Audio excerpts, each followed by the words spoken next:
Labas rytas, tai išlaukiau paskutinės sekundės, kad išmuštų 10 valanda ir šiandien sveikinuosi tokiame specifinėme seminare.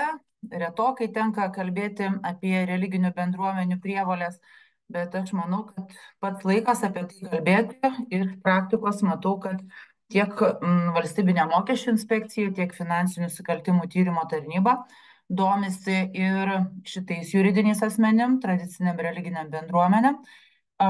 Nepaisant to, kad jos yra atleistos nuo finansinių ataskaitų teikimo, pakankamai, kaip galima sakyti, nedaug informacijos teikia viešai erdviai, juridinio asmenų registrui nėra prievolės teikti, tačiau mokesčių deklaracijas arba ataskaitas apie gautą ir panaudotą paramą teikti reikia. Žinodama ir turėdama ne vieną konsultaciją šiais klausimais, tikrai inicijavau šį seminarą ir labai džiaugiuosi ir dėkoju kolegom, kad atsiliepė į mano pasiūlymą ir labai tikiuosi, kad išklausė mano išdėstytą medžiagą ir pats skaitė, ką gausite dalomąją medžiagą, jūs galėsite įvykdyti galbūt ne visas įvykdytas prievolės. Dar laiko yra iki paramos ataskaitų teikimo iki 15 dienos, taip pat yra iki birželio 15, iki pelno mokesčio deklaracijos teikimo dar tikrai daugiau negu visas mėnuo, tai jeigu gavote komercinės veiklos pajamų, labai raginčiau pateikti mokesčių deklaraciją, pelno mokesčio deklaraciją. Tai šiandien toks trumpas susitikimas apie dvi, sakyčiau, tokias pagrindinės deklaracijas, kurias teikia religinės bendruomenės valstybiniai mokesčių inspekcijai. Ir labai viliuosi, kad tikrai galbūt pelno mokesčio realaus mokėtino neatsiras, nes, pavyzdžiui, uždirbtas komercinės veiklos pajamas greičiausiai panaudojate savo veiklai, ar tai būtų savo pastatų galbūt išlaikymui, remontam, puošimui, ar šiaip apeigų, tarkime, įsigijote kažkokius reikmenis. Tai tikiu, kad tikrai išmintingai užpildžius pelno mokesčio deklaraciją jokių mokėtinų sumų nesigauna. Matau, susirašinėjimo langė jūs sveikinatės, tai dar kartą labas rytas visiems, kas žiūrėsite įrašą, tikrai tikiuosi taip pat bus naudinga išklausyti. Tie, kas dalyvaujate gyvai, turite galimybę užduoti ir klausimus, ir susirašinėjimo langą, tai drąsiai klauskite, jeigu klausimai kyla. Jeigu nenorite viešinti savo problemos, dažnai tai būna, medžiagos pabaigoje bus mano elektroninio pašto adresas, tai galima bus parašyti juo ir, aišku, tada aš su jumis susisieksiu jau asmeniškai. Bet tikiu, kad medžiaga nėra labai sudėtinga ir galėsite taip pat ir galbūt savarankiškai užpildyti mano šiandien aptartas dvi deklaracijas. Negaištant laiko, trumpai dar noriu save pristatyti.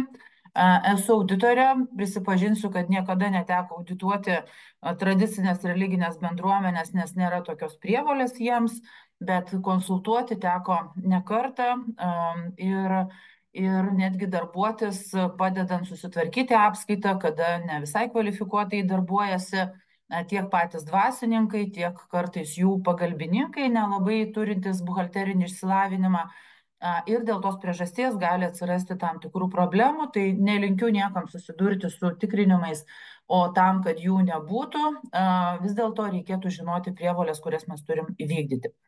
Mokesčių supratimą vis tiek turėtumėm turėti, nors, aišku, didžioji dalis religinių bendruomenių yra atleistos nuo tikrai nemažos dalies mokesčių, tačiau yra tam tikrų niuansų. Šiandien, aišku, mes apie darbo santykius nekalbėsim, bet galbūt kažkada ateityje kolegoms pasiūlysiu ir tokį seminarą būtent apie darbo santykius, nes ten specifikos yra su tradiciniam religiniam bendruomenėm.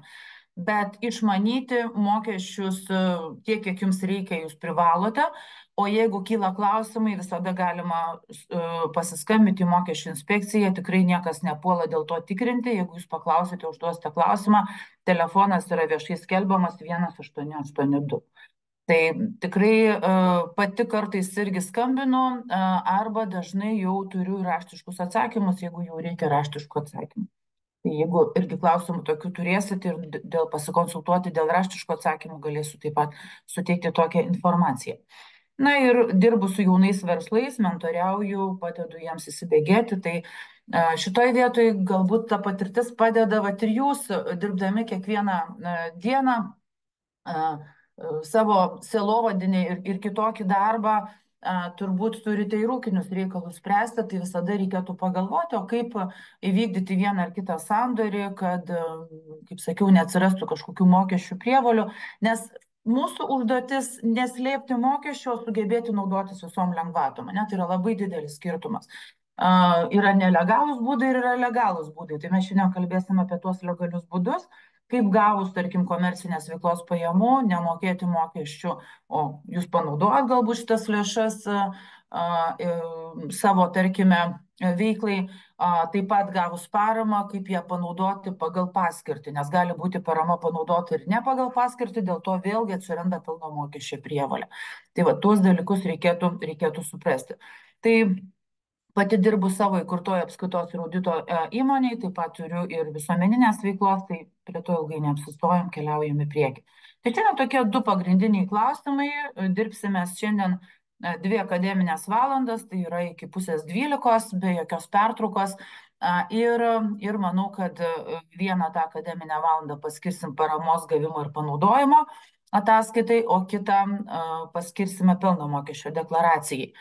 Gali būti, kad jūs nei paramos gaunate, nei gaunate komercinės veiklos pajamų. Ta prasme, jūsų bendruomenė lankosi, tarkime, pamaldose ir jums tik tai aukas atneša, tai jokių būdų nereikia teikti paramos deklaracijos, jeigu gaunate tik tai aukas.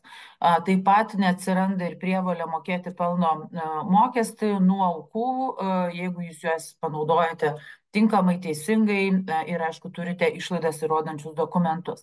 Tai apie išlaidas įrodančius dokumentus aš kalbėsiu jau būtent kalbėdama apie pelno mokestį, o pereikim dabar prie paramos ataskaitos, prie jos užpildymo ir kas ta parama ir kokia jinai galėtų būti. Taip, tai prievolės religiniam bendruomenėm pateikti paramos ir pelno mokesčio deklaracijas ir pradėkim nuo paramos deklaracijos. Kaip minėjau, jos tuščios teikti nereikia. Jeigu jūs negavote jokių paramų, nei 1,2% iš gyventojų pajamų mokesčio, nei kažkoks juridinis asmuo jums nepervedė paramos banko pavedimu, nei fizinis asmuo nepervedė, tarkime, banko pavedimu, bet gavote anoniminės aukas. Ta prasme, jeigu aš ateinu į pamaldas ir aukoju dvasininkui, ar ten kas jau ten renka tas aukas, tai tikrai iš manęs turbūt niekas neklaus vardo pavardės, bet jeigu aš ten dažnai lankausi, tai turbūt mane galbūt iš kažkokių kitų renginių pažįsta, ne, ir dėl to neprivalo susiskaičiavę tas aukas, tarkime, dvasininkas vesti kažkokios tai apskaitos. Tai yra vadinama, kad yra anonimiškai gautos aukas. Tas pats būtų aukų dėžutėse rastos sumos. Bet ten, kur ateina banko pavedimu, jau tai nebėra anoniminės aukos, nors tai yra aukos. Vėlgi, čia reikėtų labai aiškiai atskirti, ar tai yra auka, ar tai yra parama. Jeigu tas žmogus parašė parama, bet ne auka, va tada jau įsijungia visai kitas režimas, kaip sakoma, ir jau reikėtų tada galvoti, kaip čia elgtis. Dabar matau, kažkas keliate rankas, jums nebus suteikta galimybė, kadangi yra nemaža auditorija, įsijungti mikrofonų, nes bus labai didelis triukšmas, todėl prašyčiau rašyti susirašinėjimo langą, jeigu turite klausimų. Tai tiesiog dėl bendros tvarkos, nes valdyti tokią 50 žmonių auditoriją per nuotolį yra labai sudėtinga. Tai va, tai tęsiant mintį apie banko pavedimus. Jeigu kalbėti apie tikrinimų praktiką, labai dažnai mokesčių administratorius ir inicijuoja, tarkime, patikrinimus dėl to, kad automatiškai, aišku, banko pavedimai nenukeliauja į mokesčių inspekciją, bet kartais mums nežinant, gali mokesčių administratorius kreiptis į banką ir paprašyti, kad bankas atsiųstų kažkokio mokesčių mokėtojų, skaitant ir tradicinės religinės bendruomenės banko išrašą. Ir va tada gali patirinėti jums net nežinant. Aš jau nekalbu apie tai, kad jūs sulauktumėt galbūt kokio skambučio iš valstybinės mokesčių inspekcijos ir jums paprašytų, pavyzdžiui, sako, mes atliekam ten stebėseną. Stebėsena tai yra tai, kad žiūrima viešoje erdvėje. Netgi, pavyzdžiui, kokia parapija turi, pavyzdžiui, Facebook profilį, nu ir ten vat, yra kažkokios nuotraukos dedamos, ten renginiai kažkokie viešinami, ne? Galbūt jeigu ten kažkoks klebonas dar pasidžiaugs, kad va, žiūrėkite, ten parapijiečiai suaukoja, ten sunešė vaišes ir taip toliau, nu tai vaišes turbūt jau visi suprantam, kad ten nieko neapmokestins.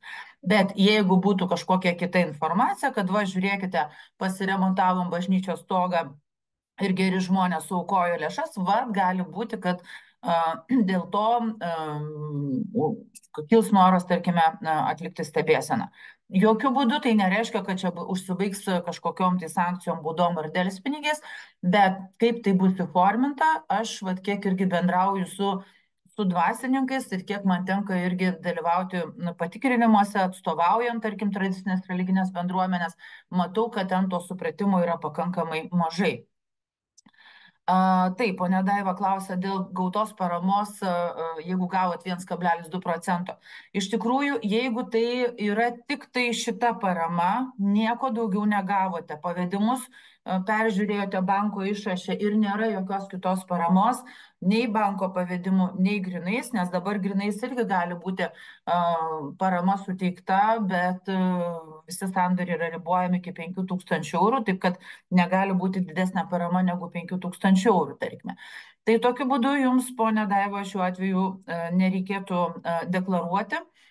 Bet jeigu gavote ir 1,2% ir kažkokį vieną pavedimą, tik tai pavyzdžiui iš juridinio asmens, jau tada deklaruojam ir tą 1,2%, kiek jau gavote. Tai va toks būtų jums atsakymas. Tai eigoje paskui mes dar tai prisiminsite, tikrai drąsiai galite klausimus užduoti ir tai yra labai geri akcentai tam tikrose vietose.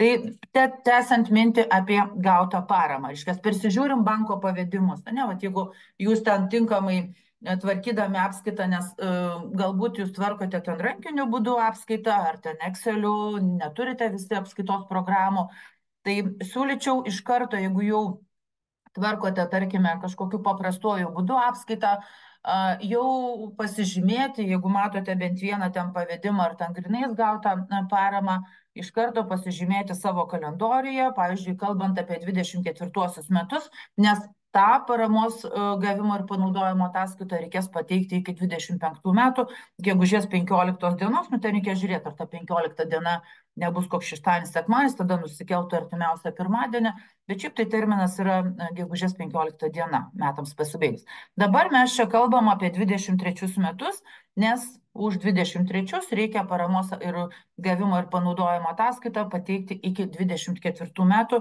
gegužės 15 dienos, kas šitą 15 pasižiūrim.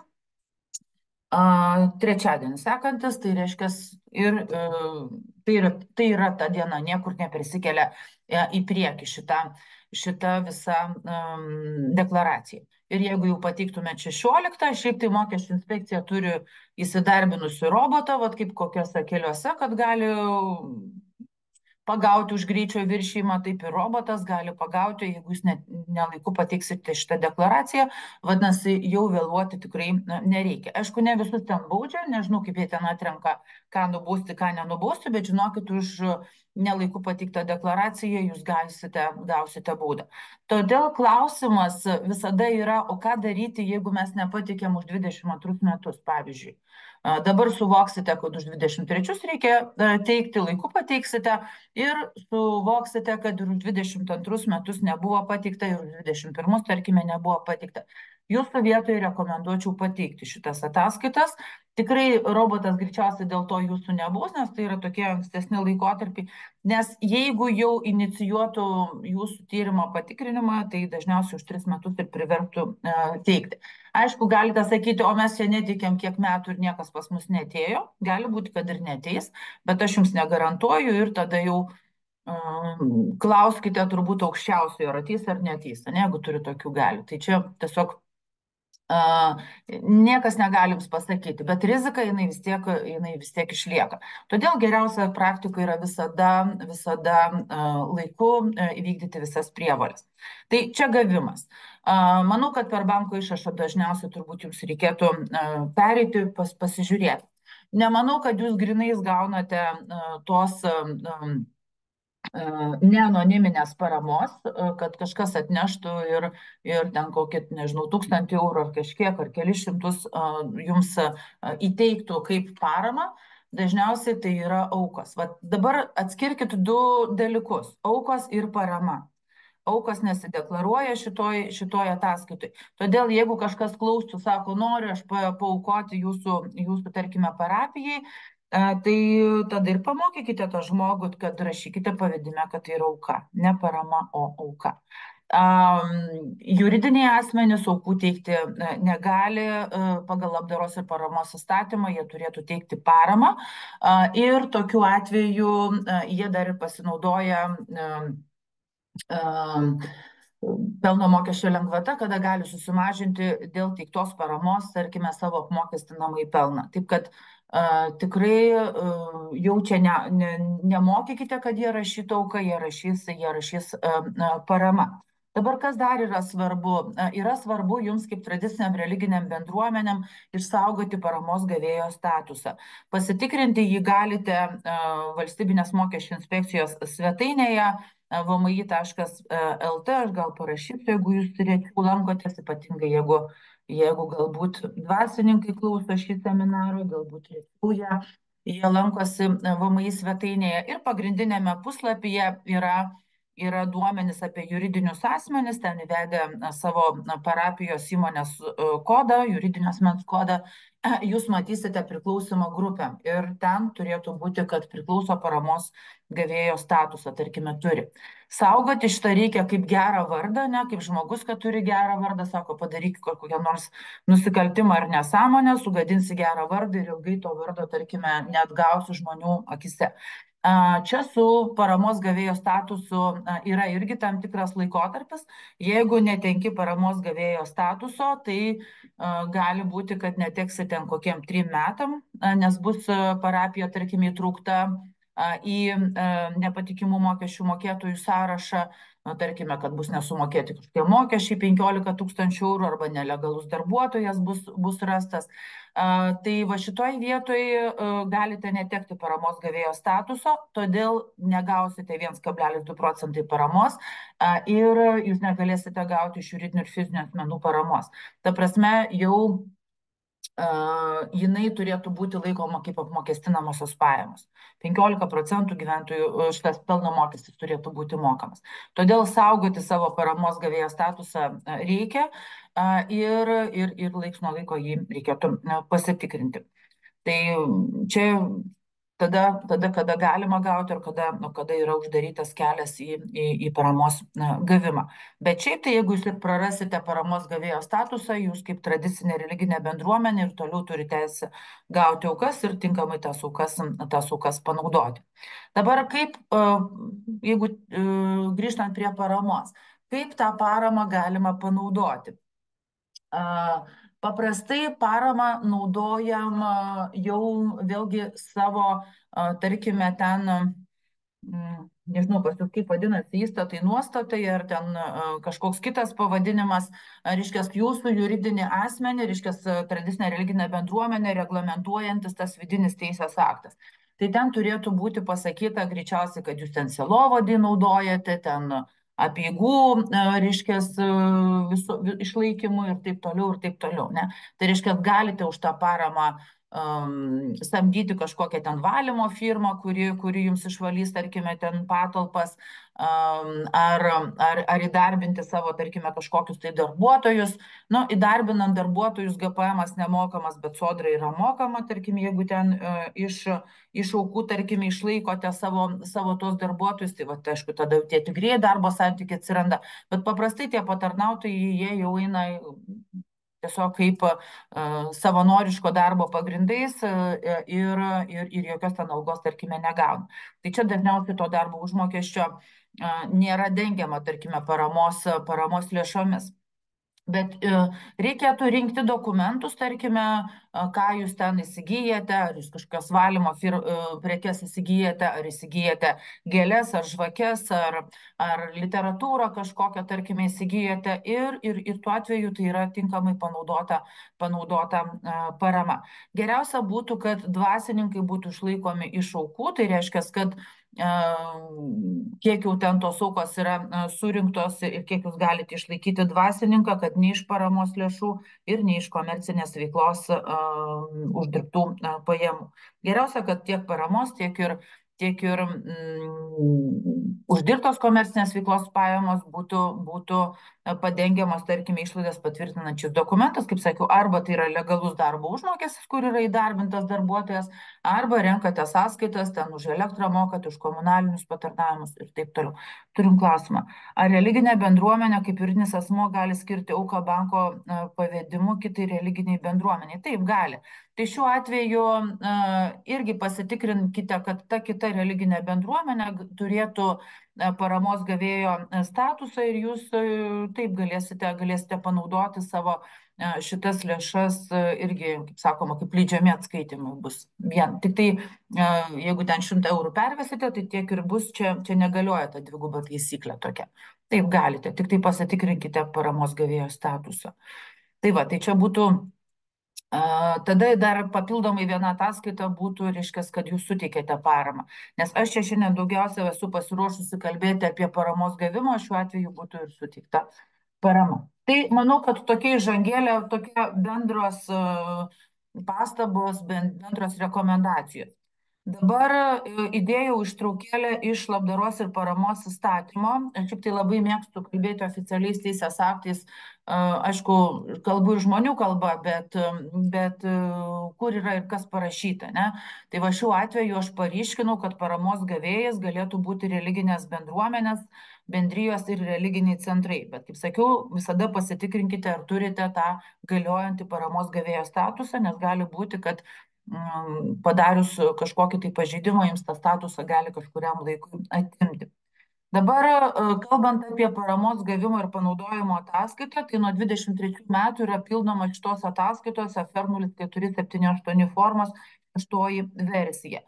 Jeigu pildėte, tarkime, ankstesnę versiją ir norite ant šablono pildyti ir toliau, tai nelabai jums pavyks. Siūlyčiau prisijungus prie Valstybinės mokesčių inspekcijos elektroninės deklaravimo sistemos, arba galite jūs iš karto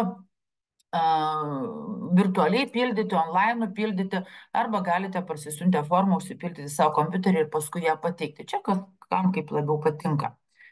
Ir yra šitos deklaracijos pildymo tvarka. Tai žinau, kad buhalteriai, o kalbant apie dvasininkus, tai turbūt dar labiau nemėgsta skaityti visokių deklaracijos pildymo tvarkų. Todėl aš tikrai jūsų labai stipriai nekankinsiu, čia yra parašyta. Bet aš įdėjau specialiai, šiaip tai medžiaga nesigavo labai didelės apimties, 25 puslapiai su visom deklaracijom. Bet čia aš jums įdėjau būtent tas nuostatas ir pabraukiau, visos tvarkos jų nekopijavau, nes ten gerokai daugiau puslapių yra, ką ir kaip reikėtų pildyti. Ir va čia, kur buvo ponios berods Daivos klausimas, tai atsakymas ir yra deklaracijos pildymo tvarkoje. Bet kaip sakiau, mes ne visada mėgstam skaityti tas deklaracijos pildymo tvarkas. Tai pirmas dalykas, ką noriu dar sykį jums priminti, kad jeigu gavote per metus paramos arba suteikėte, tada ir pildom šitą deklaraciją ir teikiam. Ir mokesčių inspekcija, jeigu negaus iš jūsų šitos deklaracijos, jie neis ir neieškos, jeigu jūs nekelsite kažkokių įtarimų, ne? Pavyzdžiui, nepasiprašys banko išrašų. Nes gali būti, kad vienais metais jūs negavote šitos paramos ir tas banko apyvarta pas jūs ten, tarkim, 20 000 per metus yra. Ir staiga kitais metais apyvarta 100 000, tai aišku, kad gali įdomu pasidaryti. O kodėl čia taip staigiai ta apyvarta padidėjo? O jūs neteikėt ir toliau tos ataskaitos. Ne? Tai vat gali būti, kad užsisakė iš banko, jums net nežinant išrašą, patyrinės, ar turite tą prievolę ar neturite. Ne? Tai va, tai čia, bet šiaip automatiškai ta informacija nenukeliauja į mokesčių inspekciją, bet nukeliauja į finansinių nusikaltimų tyrimo tarnybą, jeigu jūs vienu pavedimu gautume daugiau negu 15 tūkstančių eurų paramos. Nu, pavyzdžiui, koks nors juridinis asmuo, nedaug dėvė dar kokios blogos reputacijos, yra įmonių, kur, na, pavyzdžiui, teisti asmenys yra akcininkai arba vadovai. Aišku, teistumas nėra visam gyvenimui, bet vis tiek jų reputacija šiek tiek yra prastesnė negu, tarkime, kitos įmonės. Ir jeigu jums ta įmonė pervestų 15 tūkstančių eurų, bankas gali stabdyti šito operacijos, irgi kartais net galit nežinoti, sustabdo šiek tiek tą pavedimą, na, patyrinėja, kad dabar jau tas teistumas ten išnykęs yra ir įkrenta tie pinigai į jūsų sąskaitą. Ir virš 15 tūkstančių eurų turi, reiškia, prievolę jie pranešti finansinių nusikaltimų tyrimo tarnybai arba jeigu ir mažesnė suma, bet įtarimas kyla ir ta suma nukeliauja į FNTT. Šitoje vietoje jūs vėl galite nežinoti, bet jau kažkaip, va, tarkime, šiek tiek tos informacijos apie jūs jau nukeliauja, tarkime, į viešą erdvę. Todėl dažnai tie pavedimai yra skaidomi. Aš labai dažnai rekomenduoju neviršyti 10 tūkstančių eurų, bet vėlgi ne ta prasme, kad čia kažką slėpti, kad čia kažką apgaudinėti, bet iš principo, kad nebūtų po to bereikalingos informacijos, nu, kaip sako, gyvenk ir niekam neužkliūka, ne? Tai yra pats geriausias turbūt dalykas, nes jeigu tik tai pakeli galvą ir pradedi reikšti nuomonę, nu, tai tada gali būti, kad ir gausi per tą galvą kažkada. Tai čia nėra, aišku, garantijų, kad ir mažesnėm sumom, jeigu, tarkim, kasdieną darytų jums kažkoks juridinis asmuo po 1000 eurų pavedimą, ir taip 20 dienų, ne, gali bankas irgi sumuoti ir sakyti, žiūrėkit, nu kažkas čia įtarimas keila, net ir mažom sumom. Tai iš tikrųjų taip irgi gali būti. Ir kitas klausimas. O kaip su savivaldybės finansavimu, pavyzdžiui, paremė langų remontą ir paramą 16 tūkstančių eurų?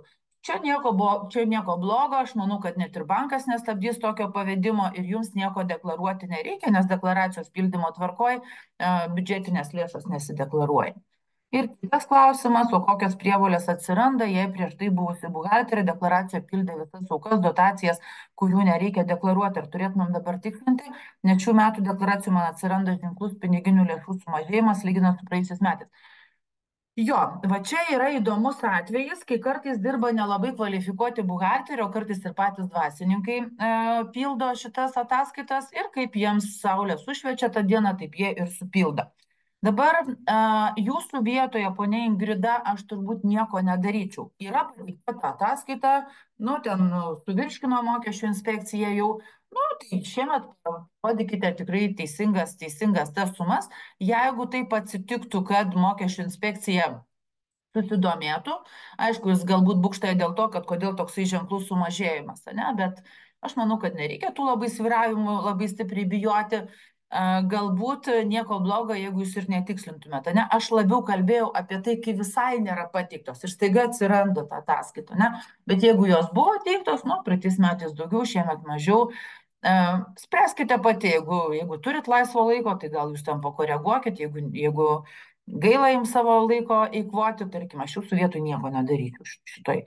Teisingai parašykite, kaip yra šiemet už 23 metus ir tiek. Tai būna, kad mes tam praeitie prisidarom kažkokių tai klaidų ir tada jau sprendžiam, ką reikėtų daryti. Gerai, grįžtant prie deklaracijos pildymo tvarkos, paramos gavimo ir panaudojimo deklaracijos. Tai jeigu gaunam, pildom, ne? Tada yra, kaip sakiau, tos išimtis, kad jeigu gavo tik 1,2 procentai paramą ir nedaugiau negu 12 minimalių algų dydžio per metus, nu tai už 23 metus buvo minimumas 840, tai paskaičiuosiu, 840 dauginam iš 12, tai jeigu ta parama neviršė 10 080 eurų ir gavote tik tai 1,2 procentai, jos deklaruoti nereikia mokesčių inspekcijai. Bet jeigu buvo ir kitų atvejų, bent vienas, tada įrašom ir šitą gautą paramą. Tai su šituo viskas turbūt aišku. Taip, tai čia tiesiog labai raginu dar ir po mūsų susitikimo paskaityti kas yra čia tekste įdėta. Ir tada mes keliaujam toliau.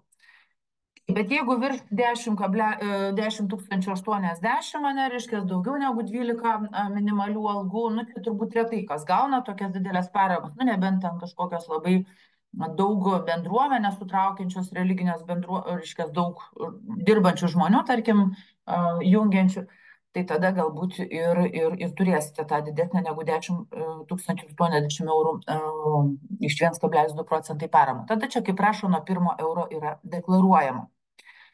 Ir taip pat gali būti, kad jūs 23 metais negavote paramos, absoliučiai, bet turėjote likutį iš 22 metų. O 11 punktas sako, taip pat šita forma turi būti teikiama ir tuo atveju, kaip mokestinį laikotarpį parama nėra gaunama ir nėra suteikiama, tačiau yra panaudojamas ankstesnių metų paramos likutis. Tai va, tai šitoj vietoj irgi nesuklyskit, kad negavot ir valio, bet jeigu buvo nepanaudotas likutis, ne, liko kažkokiu tai lėšų iš 22 metų, kuriuos panaudojote 23, tai tada jau ir ta ataskaita yra teikiama. Ir jeigu anonimiškai ar bet kokiu būdu iš fizinių asmenų gauta parama ir jos panaudojama, reiškia, jūs jau tada jau neteikėte neprivalote teikti šitos formos. Aišku, vat, kaip rašė ponia Ingrida, kad prieš tai buvusi buhalterė teikdavo, nu ir ką, jūs suviršino mokesčių inspekcija ir nieko neatsitiko, ne? Nu, tai, bet aišku, tai jau yra tokia perteklinė informacija, kurios nereikia įrašyti. Ir kai klausėte apie savivaldybės, tarkim, paramą ar ten asignavimus, tai taip pat matote 13 punktas neteikiama informacija apie gautus valstybės asignavimus ir biudžetinių įstaigų suteiktas lėšas. Nes biudžetinės įstaigos irgi, vat, pavyzdžiui, savivaldybė, jinai gali teikti, duoti vat, kažkokį tai finansavimą, nu, kažkokiom tai reikmėm. Ir nerodome ten jokių nulių. Ir turime dar laiko iki kitos savaitės, gegužės 15 dienos. Dabar tada mes perėsim per šitą deklaraciją. Aš tik pasižymėsiu, kuriam puslapį mes 8 sustoję esam. Ir tada keliausime grįžtume paskui iš šitos deklaracijos atgal. Gerai. Paskui grįžtume į mėnesio ataskaitą. Dabar deklaracijos forma pas mus yra va čia. Minėjau, 6 versija už 23 metus turėtų būti teikiama, tai reiškia, jeigu pildėte ankstesnę versiją, jums jos tiesiog nepriims, nes už 23 metus yra 6 versija. Na, jeigu pildote iš karto virtualioje erdvėje, ne, elektroninio deklaravimo sistemoje, jums iš karto tą viršų užpildo, įmonės kodą ir pavadinimą, tarkime, ten bus jūsų šitie duomenys užpildyti. Paskaitinis laikotarpis yra 23 metai ir čia pirmas lapas yra suminis. Jisai praktiškai užsipildo automatiškai iš kitų lapų. Todėl mes galime iš karto žygiuoti į antrąjį lapą deklaracijos. Šitoj vietoj mes iš karto va čia irgi iš klaidų srities kalbant, mes iš karto turim atskirti, kokiu būdu mes esam gavę paramą. Ar mes esam gavę materialiniam vertybėm, pavyzdžiui, pas jūs atvežęs plytų kažkas, arba ten kuro bažnyčios šildymui, arba paslaugas kažkokias suteikė įmonė, atvažiavo išvalę, pavyzdžiui, bažnyčią ir jums parašė aktą, ne, kad vat, mūsų parama buvo jums, tarkime, mūsų suteiktos paslaugos. Na, aišku, dažniausiai mes gaunam piniginiam lėšom, bet vat, kalbant apie materialinės vertybės arba suteiktas paslaugas, jau jūs praktiškai be akto, be sutarties negalėsite užpildyti šitos deklaracijos, nes jums reikia žinoti vertę. Ne? Jūs matėte, kad ten valė kokias 3 dienas, ne, bet jūs nežinote, kokia tai yra jų ta vadinama savikaina, nes parama yra duodama savikaina. Tai reiškia, kad jums turėtų duoti aktą. Ir šitos deklaracijos yra tikrinamos pačioje mokesčių inspekcijų tokiu vadinamu kryžminiu principu. Jūs kaip tradicinė religinė bendruomenė pateikėte iš savo pusės informaciją ir jūs, aišku, ten nurodysite atitinkamai kitose kitose lapuose konkrečiai, kas jums suteikia šitą paramą, ne, jeigu jūs, pavyzdžiui, ar ten materialiniam vertybėm, ar ten pinigais, ar paslaugomis. Ir vat tada, kai jūs nurodote, kas jums suteikia, tokiu būdu tas teikėjas jis irgi teikia iš savo pusės. Ir jūs tada iš karto gretinami yra tie duomenys, reiškia, čia pati mokesčių inspekcija tą darbą atlieka. Ir aš pati iš savo įmonės kažkada savo dukros darželį buvau teikusi paramą, na ir kažkodėl tos darželis netokią sumą nurodė, kokią aš buvau nurodžiusi akte. Ir skambina, sako, žiūrėkit, kuri iš tikrųjų suma turėtų būti. Iš VMI sakau, žinokite, aš jums galiu aktą prisekti, nes akte buvo tokia suma, tada sakoma, skambinami darželį. Tai gali būti, kad jūs sulauksit iš VMI skambučio, neišsigaskit, kad jūs patikėt ne tokią sumą. Su pinigais dažniausiai nebūna, visi pinigus pažįsta, moka skaičiuoti, bet su materialiniam vertybėm ir paslaugom gali būti, kad jūs kažkuri pusė neteisingai rašys. Kartais būna, kad ateina kokios įmonės atstovas, ten po darbo sako, aš čia sutvarkysiu kažką, bet aš jums jokio akto nerašysiu. Tai aišku, jūs tada ir nieko nepildot. Bet jeigu jūs gavo dokumentą, ne, ar ten sutartį, ar aktą, tai nenumeskite kažkur į šoną, nes žinokite, kad ta įmonė jau pasiruošus yra deklaruoti, o iš jūsų pusės tos deklaracijos, tarkime, nėra. Tai va taip ir pagauna, kad yra nepateikta deklaracija. Bet jeigu jokio dokumento, nes paprastai tas aktas turi būti abiejų šalių pasirašytas arba ta sutartis turėtų būti abiejų šalių pasirašyta. Bet jeigu to dokumento jokio nesurašėt, nu, tai tada greičiausiai ir jie nieko ir nedeklaruos. Aišku, kartais ta parama virš 14,5 tūkstančių eurų yra kaip sakyti, sandoris tvirtinamas notaro, bet labai dažnai niekas ten neišlaidauja notarui ir pas notarą neina. Tai tas papildomas tvirtinimas čia nieko įtakos neturi, tiesiog tai yra pagal civilinį kodeksą yra sutvarkytas iki galo tas sandoris. Tai esmė yra, kokių dokumentų jūs imsite sumas, ne, pavyzdžiui, materialiniam vertybėm ir paslaugom.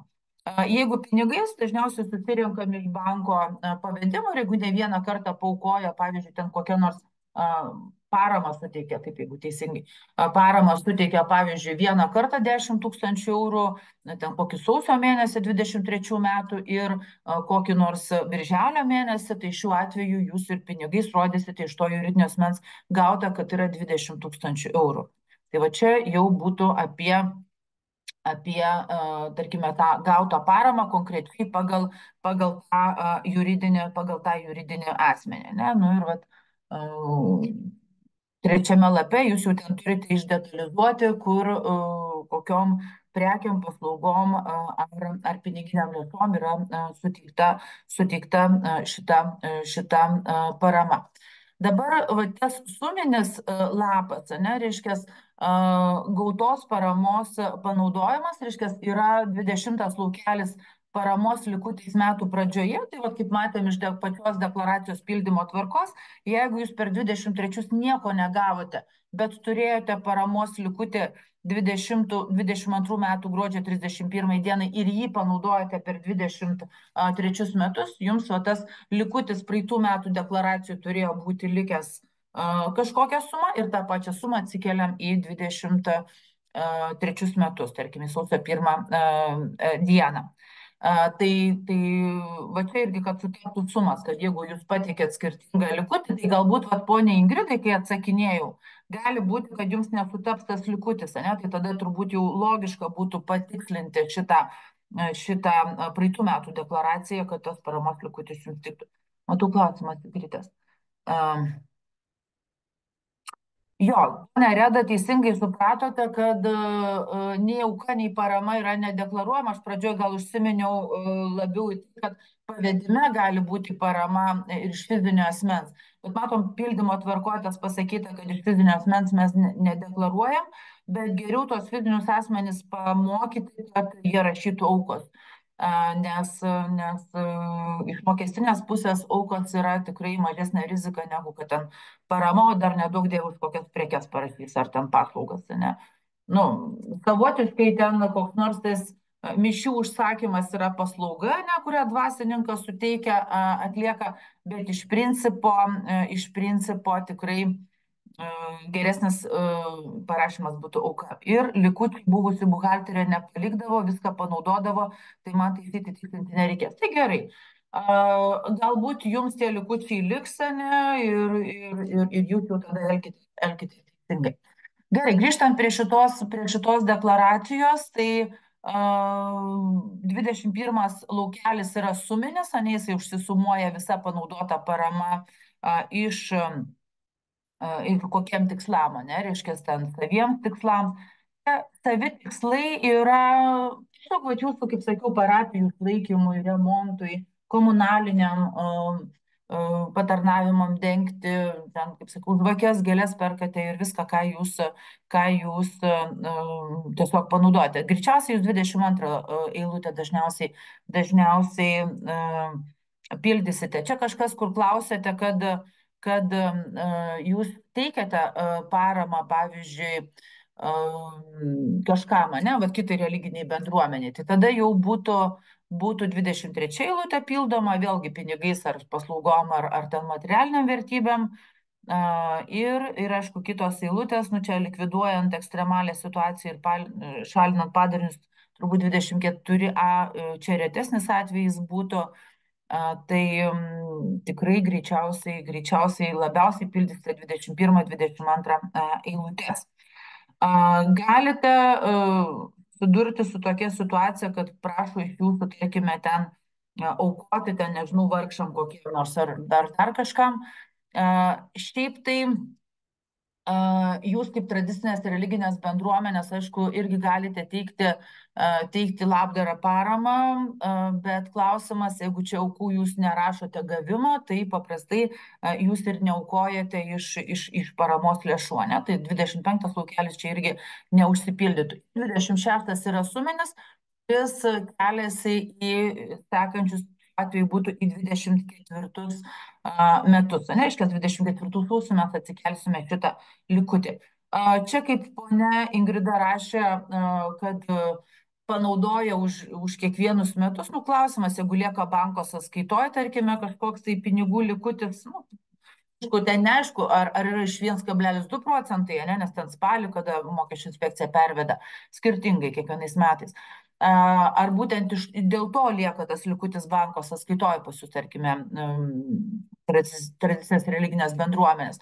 Bet jeigu taip tvarkingai apskaita yra tvarkoma, jūs paramą panaudojate tik tai tokiu atveju, kada yra tiesiog patirtos išlaidos, ne, o taip tuščiai jūs, kaip sakoma, nepaleidžiat vėjais tų pinigų, ne, tai aišku, jūs nevykdote dvejybinių įrašų apskaitos turbūt dažnai ir todėl, vat, žinant jūsų apskaitos tvarką, ten nelabai tie likučiai gražiai galbūt kartais ir išvedami, ypatingai dar jeigu to buhalterinio kažkokio išsilavinimo tas, kas tvarko apskaitą, neturi, bet vis dėlto jau šitos deklaracijos reikėtų pagalvoti, reiškia, ką jūs, kokias išlaidas padengiat šitom gautos paramos lėšom. Nes jeigu vyktų tikrinimas, ne, jūs užpildote 21 eilutę, visa gauta parama, pavyzdžiui, per metus ten koks 20 000 eurų ir 22 eilutę visa gauta parama, kur piniginės lėšos be stulpelėje, ten vėl tą 20 kelis tūkstančius eurų įrašote. Ir tada VMI ateina, sako, parodykit, kaip jūs dengiate tuos 22 000, ne?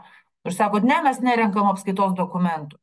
O čia ir prasidėtų visos problemos, nes ką aš girdžiu kalbėdama su dvasininkais, kažkokia yra, nežinau, virusas ar kas ten juos paveikęs, kad jie labai paprastai žiūri į apskaitą. Vėlgi, jie ne buhalteriai, bet jeigu neturi tinkamos kvalifikacijos buhalterio, nu vis tiek tą supratimą turėtų turėti, kad tai turėtų būti dengiama išlaidas patvirtinančiais dokumentais. Ne? Aišku, dvasininko išlaikymas, jisai nėra reglamentuotas, vat, kiek algos jisai gali pasimti, ne? Jis gali tiesiog išsirašyti savo, ten, nežinau, laisvos formos dokumentą, kasos išlaidų orderį, ar kaip vadinasi, kad savo išlaikymui pasiėmė, net ten maisto nusipirko, rūbų ir taip toliau. Liturginius rūbus, tarkime, perka. Tai gali būti tas panaudojimas, reiškia, ten, kur patvirtinantis dokumentai yra tikrai jokių problemų nėra. Iš užsienio tinka dokumentai, pavyzdžiui, kiek žinau, dvasininkai turbūt savo liturginius rūbus dažnai perka ir Lenkijoje, kiek žinau, Italijoje, tai gali būti ir tie užsienietiški dokumentai, kuriais pagrindžiama yra panaudota parama. Klausimas, ar užtenka paramos padengimui turėti sąskaitas, pavyzdžiui, už elektrą ir komunalinius patarnavimus? Manau, kad taip, jeigu jums užtenka šitų lėšų, tai čia būtų pats saugiausias variantas, nes ten jie tinkamai surašyti yra tie dokumentai. Manau, kad pirkėjas yra įrašyta jūsų tradicinė religinė bendruomenė, reiškia, arba gali būti kasos aparato kvitas dar iki 100 eurų, ne, jeigu ten, pavyzdžiui, važiuojate pirkti gėlių ar ten kažkokių tai žvakių ir iki 100 eurų jūs galite, užtenka ir kasos aparato kvito. Tai nebūtinai turi būti PVM sąskaita faktūra. Taip. Ponas Emilis labai gerą klausimą uždavė, ar religinė bendruomenė gaunant ūkinės veiklos pajamas 30 eurų per metus privalo vesti apskaitą dvejybinės apskaitos būdu ir pakanka supaprastintos apskaitos būdo. Tuoj minutę pasižiūrėsiu finansinės apskaitos įstatymą, bet kiek prisimenu, liktai išimčių nėra, tai tada jau turėtų būti tas dvejebinis įrašas. Finansinės apskaitos įstatyme tas yra įrašyta, aš toj telefone ir susirasiu. Ir čia, taip, radau. Ir čia turėtų būti, mano galva, tikrai ponas Emilis yra greičiausiai teisus dėl supaprastintos apskaitos, kad neužteks šiuo atveju supaprastintos apskaitos. Taip, 4 straipsnis. O šiuo atveju yra pasakyta, kad supaprastintą apskaitą gali pasirinkti religinės bendruomenės, bendrijos ir centrai, kurių pajamos iš ūkinės komercinės veiklos per praėjusius finansinius metus neviršio 15 000 eurų. Taip, kad čia yra dar sumažintas dydis, ne 30, nes 3 punkte ten yra kiti pelno nesiekiantis, o šiuo atveju, jeigu jūs gaunate išrašę sąskaitas iš komercinės veiklos arba, pavyzdžiui, mušiai kažkokį kasos aparatą, ne, šiuo atveju būtų iš komercinės veiklos, tai tada jau turėtų būti dvejebinis įrašas, taip, ne 30, o 15 000 eurų. Gerai, truputėlį pelno mokestį nukrypom, bet į finansinę apskaitą, bet to grįžtam prie to. Tai žiūrėkit, baigiant apie paramos gavimo ir panaudojimo ataskaitą, tikrai čia nėra kažkoks raketų mokslas ją užsipildyti, bet pirmiausia, tai, kaip sakiau, turi būti remiamas apskaitos duomenimis. Ir jeigu jūs matote banko pavedimus iš juridinių asmenų, tai vienareikšmiškai reikia šitą paramą deklaruoti. Jeigu jūs matote gal ir grinais, tarkime, gautą paramą, kur jums atnešė, pavyzdžiui, ten 1000 eurų grinais kokia nors juridinė firma, įmonė, taip pat ją reikia irgi deklaruoti. Jeigu atnešė aktą, sutartį materialiniam vertybėm, taip pat reikia deklaruoti, nes be reikalo to dokumento nerašys. Ir suteiktom paslaugom taip pat. Visa kita, jeigu jūs neturit kažkokių dokumentų, tikrai galite nieko ir nedeklaruoti ir, kaip sakoma, niekas nepamatė, kas ten bažnyčios kiemą nušlavė, ne, jeigu nėra jokio akto, ne, tai va, tai nepagautas nevagis, kaip sakom. Tai va šitoj vietoj pažiūrėkite, kokia oficiali informacija yra viešoji erdvė, o vieša erdvė jau yra ir banko išrašas, ne, tai va čia trumpai būtų tiek. Ir 5. dalis suteikta parama iš nuosavų lėšų, ar jūs ten kažkam suteikėt ar nesuteikėt, tai vat vėlgi fiziniam asmeniam, tarkime, jeigu teikėte, tai taip pat irgi, čia daugiau galbūt šitą 5. dalį pildo, kokie labdaros paramos fondai, kada ten kokių neįgaliųjų, tarkime, tikslam jie yra įkurti, tai šiuo atveju dažniausiai yra labdaros ir paramos fondai. Paprastai pelno nesiekiantis vienetai, įskaitant ir tradicinės religinės bendruomenės, paprastai pildo būtent va šitą 4. dalį ir, aišku, būtinai pildo 3. lapą, kur jau iš juridinių asmenų detaliai surašo visą gautą paramą. Manau, kad sekančių lapą pagal loterijų įstatymą gautos paramos jūs kaip ir neturite. Ir tie, kas kalbėjote, klausėte, kad jūs teikiate religiniai bendruomeniai paramą, tai va tada jūs čia ir sekančiam lape pildysite lape pildysite šitą visą suteiktą paramą, o jie pildys iš savo pusės kaip gautą paramą, nu vėl atitinkamai panaudos.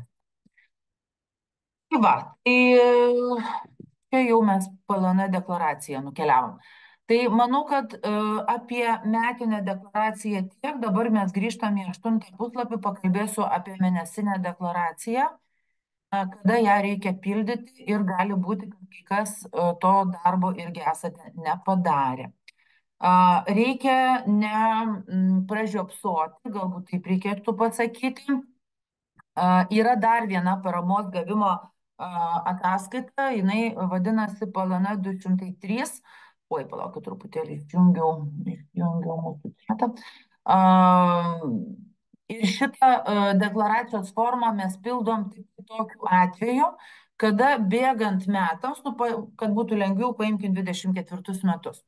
24 metai prasidėjo sausio 1 dieną ir jeigu jūs gaunat iš juridinio asmens paramą 15 tūkstančių eurų ir daugiau, gali būti tai vienu pavedimu. Pavyzdžiui, sausio mėnesį jums į sąskaitą padarė pavedimą juridinis asmuo 15 tūkstančių eurų. Tai šiuo atveju jums nereikia dar deklaruoti už sausio mėnesį, nes tai yra lygiai 15 tūkstančių eurų. O čia matote didesnė negu 15 tūkstančių eurų. Bet jeigu vasario mėnesį dar padarė 1 000 eurų, jau mes vasario mėnesį sumuodami nuo sausio 1 mes jau peržengėm 15 tūkstančių eurų iš to paties, pabrėžiu, iš to paties juridinio asmens. Jeigu viena įmonė padarė 10 tūkstančių, o kita 6 tūkstančių, tai yra dvi skirtingos įmonės. Mes neteikiam šitos mėnesinės ataskaitos. Turi būti iš tos pačios įmonės.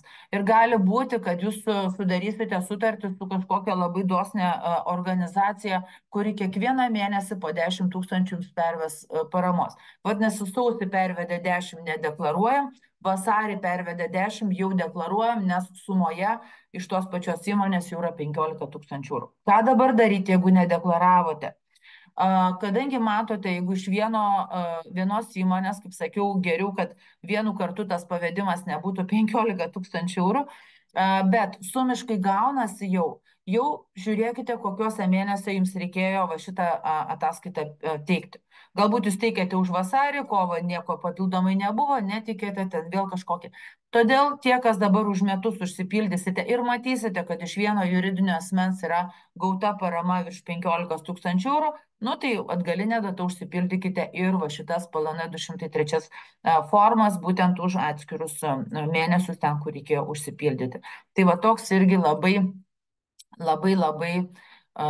trumpas rakursas būtent apie šitą formą. Tik tai va čia rengdama medžiagą sumaišiau, yra PLN 203 forma, o ne 204, nes 204 yra pelno mokesčio forma. Tiesiog suklydau, bet pačią pildymo tvarką įdėjau teisingą. Tai šita forma, jeigu šiek tiek nukeliauti į mūsų priedus, nukeliausiu į priedus, turėjo būti taip pat įdėta. Tai kažkur čia turėtų jinai būti įdėta. Tai 200, ne, čia yra metinė šita deklaracija. Va, yra PLN 203 forma. Jis yra labai nesudėtinga, labai panašiai kaip metinį, kad mes detalizuojam tos juridinius asmenis, tai taip mes vat ją pateikiam būtent kiek yra, tarkime, gauta paramos. Tas, kas teikia, jis irgi teikia šitą formą iš savo pusės, kas gauna, irgi teikia iš savo pusės. Tai bet kuriuo atveju ar iš vieno, ar iš kito mokesčių inspekcija gauna, na, o jeigu jau kažkas pavėluoja, nu tai neįsigaskite, kad robotas jums gali skirti baudą, kad pavėlavo. Nu, gali sakyti, kad vat, jau nepatikėm ir negavom baudos, nu, galbūt ir praslydot, kaip sakoma. Tai va, tai čia būtų PLN 203 forma. Dar klausimas yra. Ar turi teisę parapijai aukoti, pavyzdžiui, kitam vienuolynui, nurodant auką? Į šitą klausimą jūs turite ieškoti atsakymą pirmiausia savo, nežinau, kaip vadinasi, įstatai ar nuostatai, ar ten, nežinau, kažkaip kitaip pas jūs vadinasi, kažkokios taisyklės, kaip jūs vykdote savo veiklą, ne? Ten turėtų būti įrašyta, ar turi teisę aukoti. Jeigu turi tą teisę aukoti, tai tada viskas yra tvarkoj ir jau ne parama, o tai būtų auka, ne? Bet tada geriausia būtų ne iš paramos lėšų, o iš kitų šaltinių, galbūt iš gautų aukų. Tai va čia atsakymas jums būtų toks. Kokios baudos yra? Paprastai už deklaracijų nepateikimą administracinių nusižengimų kodekse, man atrodo, nuo 150 eurų prasideda baudos. Tai vat, tokios ir yra jau. Ir kitas klausimas, steigėjas gavo paramą ir perdavė ją kitam juridiniam asmeniui, paramos gavėjui, kuris realiai tą paramą panaudoja. Ar tai steigėjo įnašas, ar geriau deklaruoti kaip paramą, kad steigėjas įrodytų gautos paramos panaudojimą. Gavo paramą ir perdavė jam kitam juridiniam asmeniui. Dabar žiūrėkit, kas yra tas steigėjas. Greičiausiai tas steigėjas, jis irgi turėtų būti pelno nesiekiantis vienetas, neturintis paramos gavėjo statusą. Ir jeigu jisai tinkamai gavo ir tinkamai panaudojo, tai jokios problemos nėra. Nemanau, kad čia yra, o tas, kas gauna jau galutinis, tas yra gavėjas, kuris panaudoja tą paramą, tai turės parodyti paramos panaudojimą, kaip sakiau, išlaidas patvirtinančiais dokumentais, o ne taip, kad vat išleido mane, kad ir jūs kokią ten agapę organizuojate, ne, kažkokias ten vaišes po pamaldų, tarkime. Tai irgi turi būti tos vaišės pagrįstos išlaidas patvirtinančiais dokumentais. Ten šakotį nupirkote, ar ten sumuštinį užsakėte, vadinasi, jūs turite turėti išlaidas patvirtinančius dokumentus. Va čia yra didžiausia problema, kad dažniausiai ten kažkas duoda dokumentus, kažkas neduoda. Tarpusavyje, ar tai bus parama? Žiūrėkit, jeigu vienas turi paramos gavėjo statusą, kitas paramos gavėjo statusą, aš galiu gauti ir duoti paramą, ne? Tai šiuo atveju bus parama. Svarbu, kad abu turėtų paramos gavėjo statusą. Taip, tai aš manau, kad apie paramą užteks. Dabar tada keliaujam į 9 puslapį, į pelno mokesčio deklaraciją. Tai aš manau, kad su parama yra daugiau, kad susidurėte, negu kad su komercinės veiklos pajamom. Nes gali būti, kad jūs tiesiog užsiimate tik savo sielovadą ar kažkokia kita veikla ir tikrai nėra tos komercinės veiklos pajamų. Kaip suprasti komercinės veiklos pajamas? Kai jūs už savo kažkokią tai ar turto nuomą, ar nusipirktą ir parduotą, vėl perparduotą prekę gaunate pajamų. Jeigu jūs padėjote kokiu nors ten, nežinau, kaip čia tie vadinasi, atvirukai su maldom, ar kaip jie ten vadinasi, ne, pavyzdžiui, bažnyčios gale būna ant kokio stalelio padėta. Ir parašyta, kad galite, tarkime, pasiimti, ne, ten tą atvirutę ir galite palikti auką. Tai nėra komercinės veiklos pajamos. Komercinės veiklos pajamos yra tuo met, kada yra sudaryta sutartis, pavyzdžiui, dėl jūsų kokio nors ploto nuomos, ne, ir ten įrengta, pavyzdžiui, kokia nors ten knyginėlis ar parduotuvėlė kažkokia ir jūs ten prekiaujate kokiais ten, nežinau, ledinukais ar dar kažkokiais tai daiktais ar religiniam knygom ar kažkokios tai kitais daiktais, kurie gali būti pas jūs prekiaujami. Tai dažniausiai būna turto nuoma, ploto nuoma, arba gali būti, kad jūs kaip religinė bendruomenė turite kasos aparatą ir į tą kasos aparatą jūs registruojate visas gautas pardavimo pajamas už, va, kaip sakiau, knygas ir kažkokią kitokią parduotą produkciją. Šiuo atveju tai yra komercinės veiklos pajamas. Nieko blogo yra gauti komercinės veiklos pajamas tradiciniai religiniai bendruomeniai, bet vieną prievolę turim prisiminti, kad teks pateikti pelno mokesčio deklaraciją ir nebereikalo padėjau šauktuką. Nes gali būti ta gaji nuomonė dar, kad sako, nu taigi mes ten neapmokestinami, mūsų pajamos neapmokestinamos pelno mokesčių. Tai kokias čia dar deklaracijas, ataskaitas reikia teikti, jeigu atskaitomybės net neteikiam registrų centrui.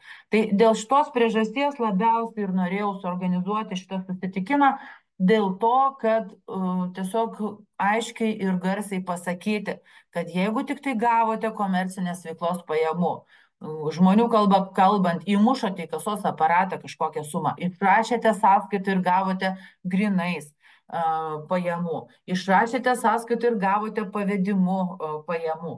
Arba kažkas netgi banko pavedime jums parašė už koks nors juridinis asmuo, už paslaugas. Nežinau, kokius ten paslaugą atlikote, tarkim, tam juridiniam asmeniui, nu, pavyzdžiui, atėjo ir pasikonsultavo pas jūs, ne, nu, ne išpažinti atliko, bet, tarkim, pasikonsultavo, ne. Tai šiuo atveju jums jau turėtų kilti klausimas, ar aš neturėčiau užrašyti sąskaitos už šitą pavedimą. Tai šiuo atveju tikrai tai yra greičiausiai komercinės veiklos pajamos. Bet jeigu jums parašė parama, parašė auka, tai dažniausiai ir nėra komercinės veiklos pajamos. Tada, jeigu jūs kalbate su kažkokiais savo potencialiais aukotojais arba kurie padeda išlaikyti jums jūsų maldos namus, jūs galėtumėt ir kalbėti. Jeigu sako, o kokia forma jums, tarkime, duoti kažkokį tai išlaikymą. Nu, tai sakot, nu geriau, kad jūs rašytumėt parama, nes mums ten nereikės teikti tos PLN deklaracijos, ne?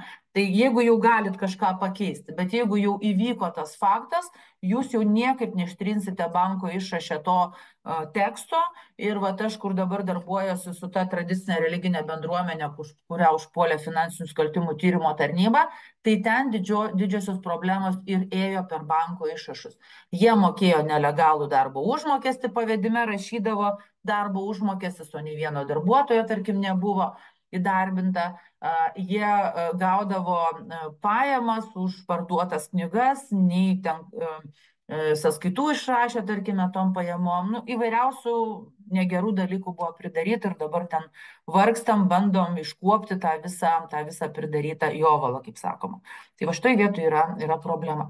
Taip kad atsakom į klausimą, ar turim kasos aparatą, jeigu turim, tai yra komercinės veiklos pajamas, ar išrašom kažkam sąskaitą, tai yra komercinės veiklos pajamos, o jeigu tik tai gavom pavedimu, bet parašyta už paslaugą, už nuomą, už dar kažką, pirmiausia, mums turėtų kilti noras išrašyti sąskaitą, ne? Ir jeigu jau išrašėm sąskaitą, tai yra komercinės veiklos pajamos. Dabar ponia Daiva labai gražiai klausė, ar dividendai ir palūkanos už indėlius yra turbūt komercinės veiklos pajamos.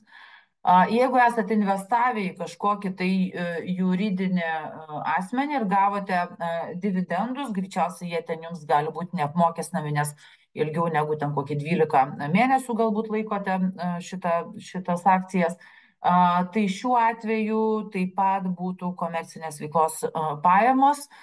Ne, nebūtų čia komercinės veiklos pajamos, nes tai yra pasyviosios pajamos, reiškia, nu, neaktyviai jūs. Jūs tiesiog investavote ir gaunate pajamas.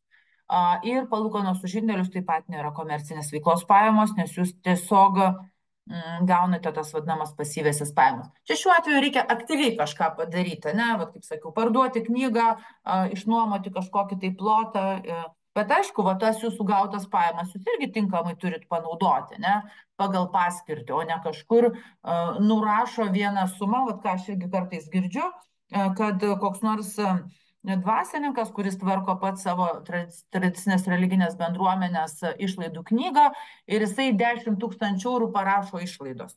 Visiškai neaišku, kam tos išlaidos. Jeigu jis parašytų vat, kiekvieną mėnesį dvasininko išlaikymui, ne, kažkokią tai sumą, ar ten maistą perka, ar vaistus perka, ar ten rūbus, tarkime, savo, tai tada viskas būtų aišku.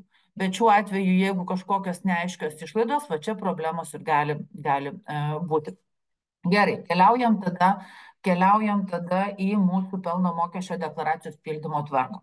Dabar taip pat yra, kaip sakiau, labai nemėgstama buhalteriam ir tuo labiau ne buhalteriam skaityti PLN 204 deklaracijos pildymo tvarka. Dar jinai yra tokia didelės labai apimties, todėl kad šita tvarka apima ir pelno siekiančių organizacijų, tarkim, šitos PLN 204 deklaracijos pildymo tvarką. Tai į ją mes nežiūrim, mes žiūrim, kur tik tai yra pildymo tvarka su N raidelė, nes mums įdomi yra tik PLN 204 N forma, N forma.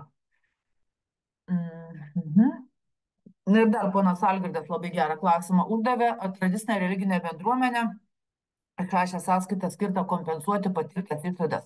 Ar tai yra komercinės veiklos pajamos? Tai greičiausiai nebus komercinės veiklos pajamos. Kodėl aš naudoju žodį greičiausiai?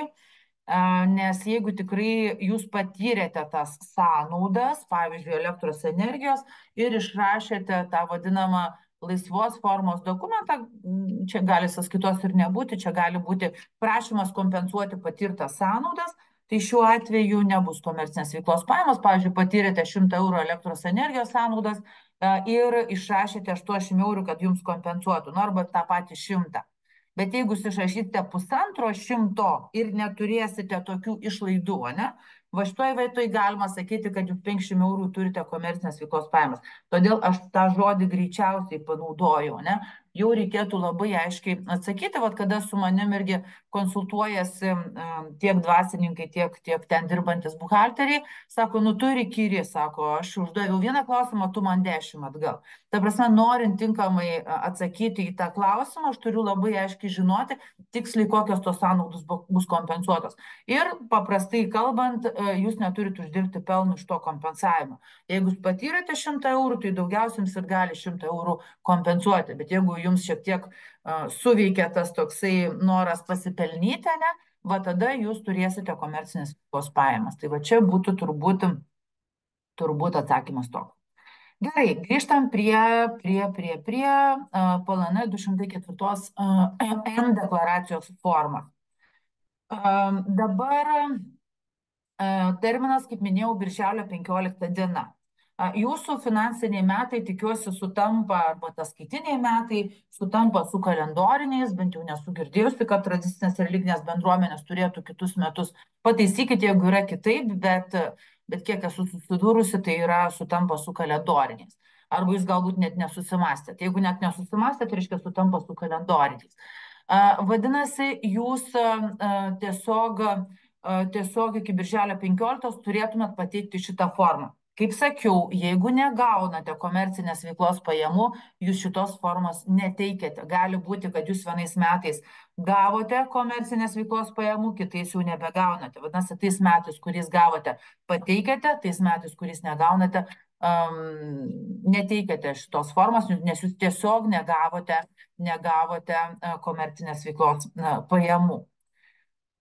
Galite būti laikinai atleisti, reiškia, laikinai tai reiškia, jeigu nevykdo bet kokio pobūdžio ūkinės komercinės veiklos pajamų ir visą gautą paramą panaudoja pagal paskirtį. Ta prasme, ką tai reiškia gauta parama panaudota pagal paskirtį, turit išlaidas patvirtinančius dokumentus. Ne šiaip 10 000 kažkokios išlaidos, o ką jūs įsigijote už tą gautą paramą, reiškia, ir bus laikoma panaudota pagal paskirtį, dėl to pelno mokesčio mokėti nereikės.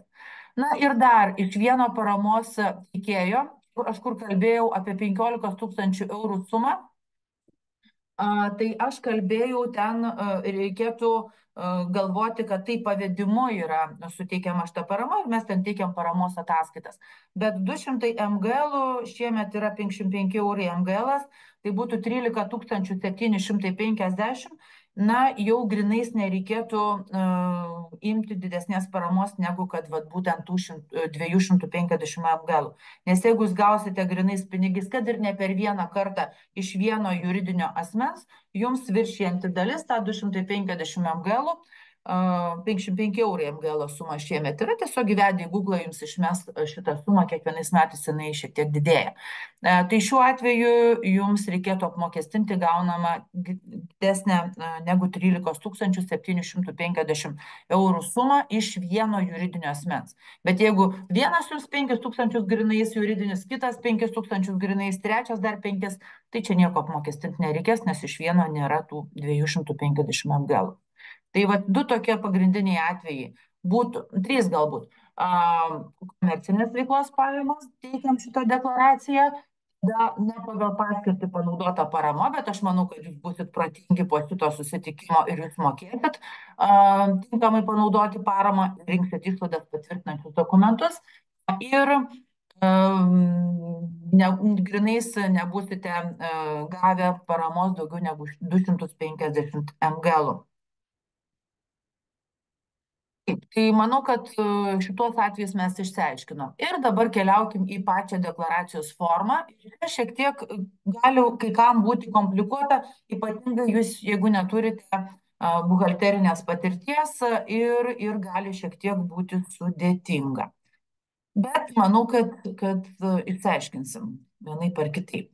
Dabar žiūrėkit, einam į šitą visą mūsų deklaraciją, kur jinai pasislepia.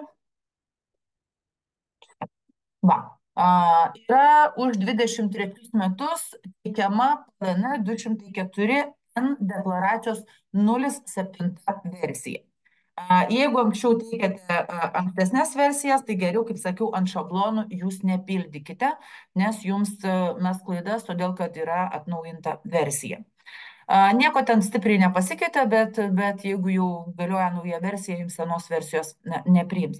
Ir jeigu reikia tikslinti už ankstesnius laikotarpius, žiūrėkite, už kokį laikotarpį tikslinate ir nebūtinai tą naują versiją reikės teikti, nes gali būti, kad už praeitus laikotarpius jums reikės ankstesnės versijas teikti. Tai čia jau tokios detalės yra. Dabar pati esmė, ką aš noriu pasakyti.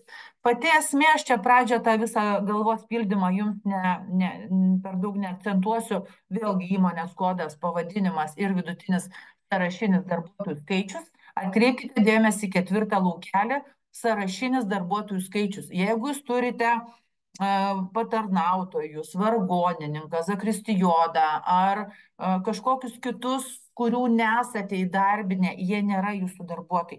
Čia, kur yra darbo sutartis, ne? Vadinasi, jūs turėtumėte tik tai susiskaičiuoti, koks tas vidutinis sąrašinis darbuotojų skaičius yra per metus, jeigu turėjote darbo santykių. Jeigu pamiršote, ką buvote įdarbinę, Sodros puslapyje prisijungę prie darbdavio paskyros, jūs galite pasižiūrėti, kiek jūs darbuotojų turėjote. Tai paprastai tas darbuotojų skaičius taip yra nustatomas. Žmogus gyvas atėjęs pas jūs patarnauti nėra darbuotojas. Jisai pas jūs ar pas kitus pelno nesiekiančius vienetus, jisai gali dirbti visiškai neatlygintinai ir šiuo atveju jisai nėra darbuotojas. Tai va, jeigu jūs įsivaizduokit, kokį 20 įrašytumėt čia darbuotojų, ne, jūs turite gerų žmonių būrį, kurie ateina jums ten aplinką tvarko, tai įsivaizduokit, jūs iš karto sulauktumėt VMI patikrinimo, sakytų, kaip dabar taip yra. Nei vienas sodai nedeklaruotas, o jie rašo 20, ne?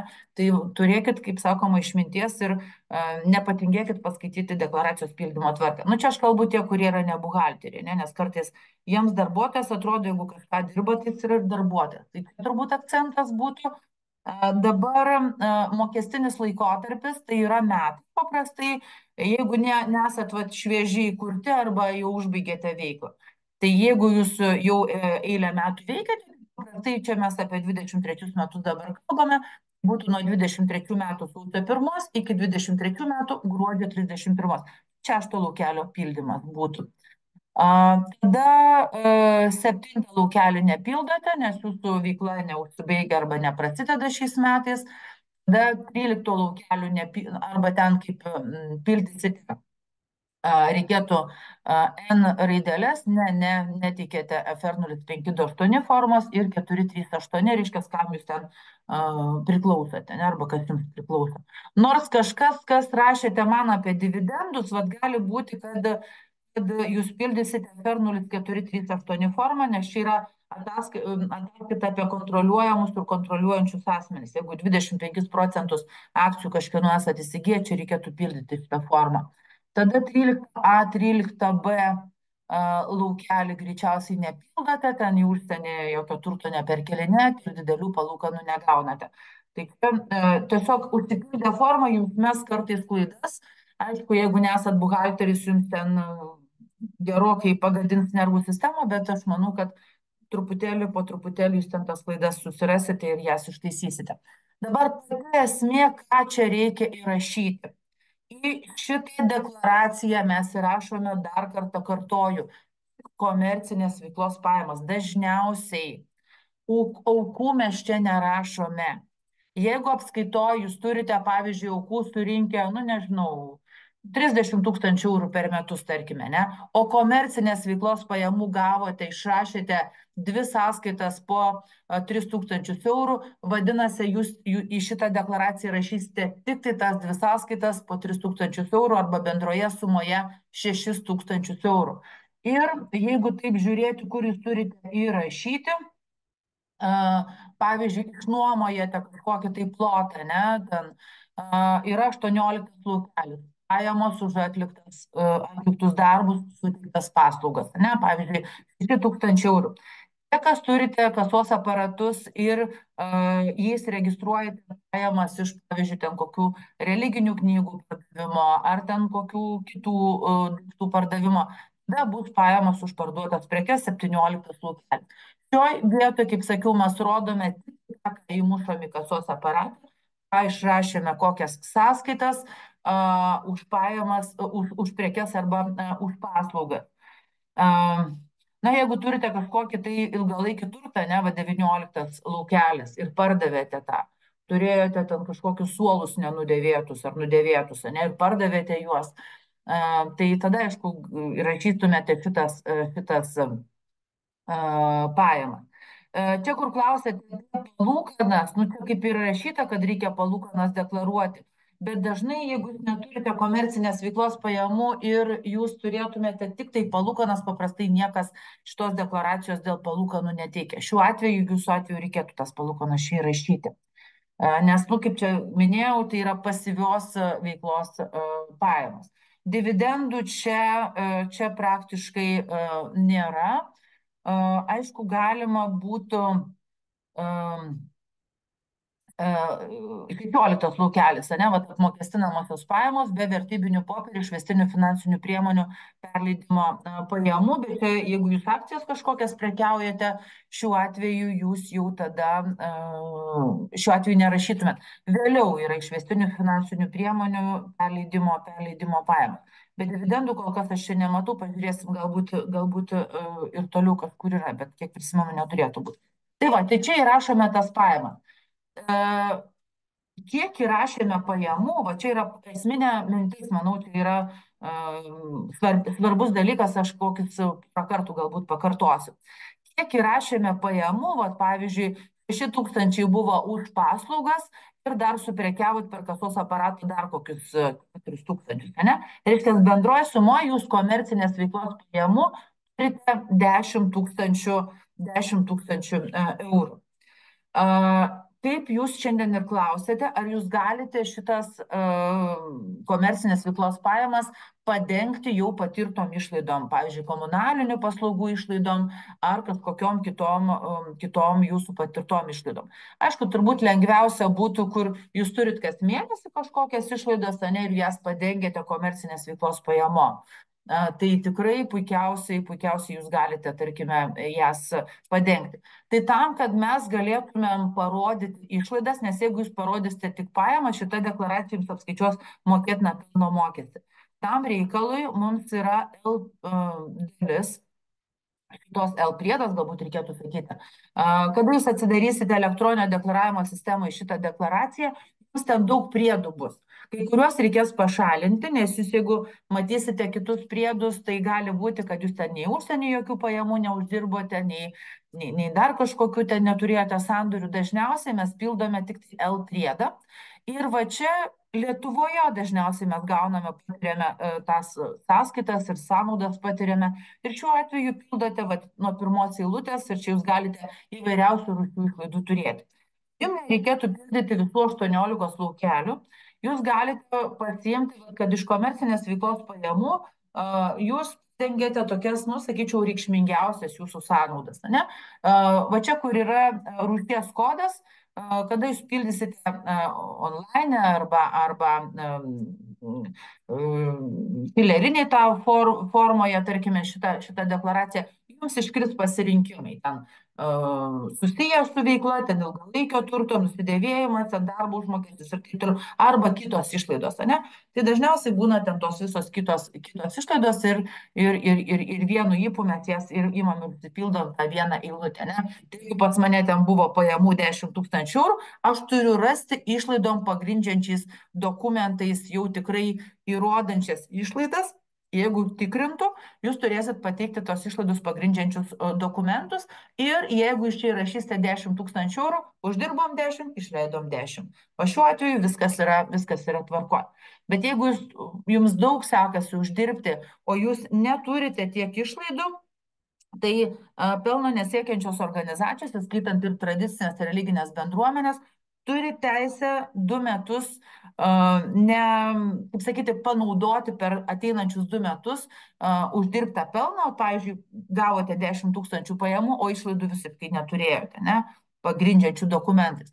Tai šiuo atveju jūs galėtumėte dar ir nemokėti už 23 metus pelno mokesčio, nes tiesiog jūs planuojate per 24 ir 25 metus panaudoti šitą uždirbtą jūsų pelną. Tai čia gali būti toks variantas. Bet čia reikia nepamiršti, kad jūs padeklaravote pelną, kurio dabar iš karto neapmokestinot, nes naudojatės lengvata pelno nesiekiančiom organizacijom, bet per 24 ir 5 metus jūs turite patirti tas išlaidas ir tada jau galėsite nemokėti pelno mokesčio. Tai va tą reikėtų labai labai gerai prisiminti. Čia jau turbūt tas, kas nesat buhalteriai, yra labai sudėtinga šitą dalyką suvokti, bet paprastesnis variantas būtų uždirbot komercinės veiklos pajamų, ir prieškokit tų išlaidos pagrindžiančiais dokumentais, reiškia, kad galėtumėte įrodyti ir iš karto parodykit, kad jūsų šita deklaracija, jos rezultatas gaunasi 0. Patyriau išlaidas 10 tūkstančių, turėjau pajamų 10 tūkstančių, mano rezultatas apskritas 0, dėl kurio mokesčio neatsiranda. Nereikės nieko į ateitį sukti galvos ir nereikės galvoti, kaip mes ten vienaip ar kitaip panaudojom šitas uždirbtas komercinės veiklos pajamas. Tai va, tai šitą prieduką tikrai reikės pildyti, nes jeigu jūs jo neužpildysite, jums gausis apmokestinamasis rezultatas. Šiaip tikrai nėra labai kažkokia sudėtinga šita deklaracija, PLN 204N forma, bet svarbiausias principas yra, kad jeigu išeisim ant 0, tai tada į ateitį nieko nereikės mintise kažką turėti. Jeigu neišeisite ant 0, tai tada va čia gali būti šiek tiek problemų. Klausimų matau įkritę ir tada keliausim toliau. Ar galima teikti paramą kitam juridiniam asmeniu dvasininkų išlaikymui? O čia jūs jau gal per daug taip ir nereguliuokit, kurie turi naudoti tą paramą. Jūs tiesiog teikit paramą ir tiek, o jie jau pasinaudos kokiam tikslam. Nes kai mes labai stipriai nurodom, kam būtinai reikia išleisti tą paramą, vienas ir mum kai nurodo, ne, pavyzdžiui, jūs paprašėte iš juridinio asmens paramos ir jis ten pradėjo jums reguliuoti, kur jūs tą paramą turite išleisti. Pavyzdžiui, jis parašė stogo remontui, o jūs šiemet dar nepradėjote stogo remonto darbų, ne? Vadinasi, tą paramą jūs turite pasilikti kitiems metams, kada jūs jau realiai pradėsite tą stogo remonto darbą. Bet jeigu tiesiog paramą parašė, ne, jūs jau patys nuspręskite, kam jūs naudosite, tada būtų geresnis variantas. Aš tai mėgstu, kad nei man reguliuoja, nei aš reguliuoti. Tai čia būtų paprastesnis variantas. Nes gali būti, kad ir jūs, pavyzdžiui, gaunate, biudžetinės įstaigos, ne, dažnai jie negali tokios apibendrintos, tarkime, paramos teikti arba ten finansavimo, asignavimo ir jie tada nurodo tikslą. Bet čia jau yra pagal biudžeto sandoros įstatymą.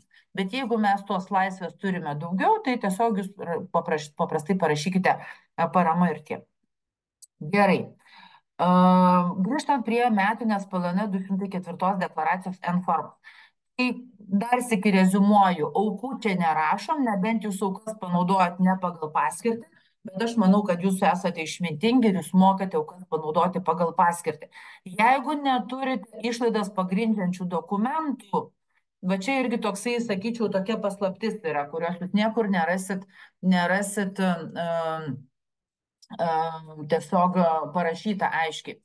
Jeigu mes tvarkom bet kokios įmonės apskaitai, skaitant ir tradicinės religinės bendruomenės, mes praktiškai visom išlaidom turim turėti išlaidas pagrindžiančius dokumentus. Ir va čia kaip tik ponė Liucija klausė, kokios sąnaudos būtų neleidžiami atskaitimai. Jeigu aš patyriau sąnaudas, tiek ir panaudodama komercinės veiklos pajamas arba paramą, aš turiu turėti man adresuotą dokumentą, ne tai tradiciniai religiniai bendruomenė adresuotą dokumentą. Ar tai būtų už komunalinius patardavimus, ar nupirkom kažkokių tai žvyro, smėlio, ar ten valymo priemonių, ar žvakių, ar kažkokių kulto apeigom, tarkime, reikmenų, ar ten sutaną dvasininkas pasisiuvo naują. Tai tuo atveju mes turim turėti išlaidas pagrindžiančius dokumentus. Jeigu jūs neturite išlaidas pagrindžiančių dokumentų, va tada, ponia Liucija ir visi kiti, gali būti, kad jūs turėsite neleidžiamus atskaitimus. Tai reiškia, kad patyrėt išlaidas, bet jūs remiat šešėlį ir jūs neišprašėt dokumentų iš to, vat, jūsų paslaugos teikėjo arba iš to, ko pirkote. Kaip sakiau, užsienyje jūs neišsiprašysite galbūt ten invoisų pirkdami, ten nežinau, taures galbūt tiem savo apeigom, ne, bet paprastai kvitą jums turėtų duoti, ne, tai tas kvitas jau būtų pakankamas dokumentas išlaidom pagrysti.